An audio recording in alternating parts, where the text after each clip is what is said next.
আজকে তৈরি করে দেখাবো মুরগির পায়ের নেহারি।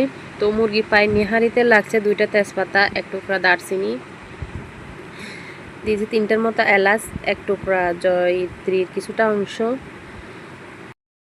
আর এখন দিয়ে দিচ্ছি পেঁয়াজ কুচি আর কাঁচামরিচ কুচি, কিছুটা থেতলে নেওয়া রসুন কুচি, আদা কুচি, 1 চামচ করে নেওয়া হলুদ গুঁড়া, ধনিয়া গুঁড়া, জিরা গুঁড়া, গরম মশলা গুঁড়া, লাল মরিচের গুঁড়া, 1 চামচের মতো সয়া সস, স্বাদ মতো লবণ দিয়ে ভালো করে মিক্স করে নেব আর পরিমাণ মতো পানি দিয়ে দিচ্ছি। এখন চুলায় বসিয়ে দিয়ে 30 মিনিট পর্যন্ত জাল দিতে থাকবো। 30 মিনিট পর বাগার দিয়ে দিব।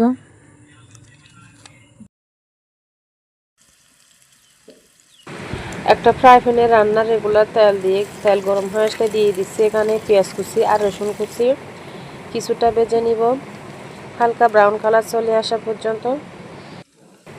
এখন নেড়ে চেড়ে মিক্স করে একটা বলক আসা পর্যন্ত জাল দিতে থাকবো।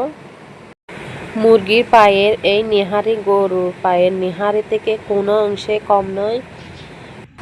বাড়িতে ট্রাই করলে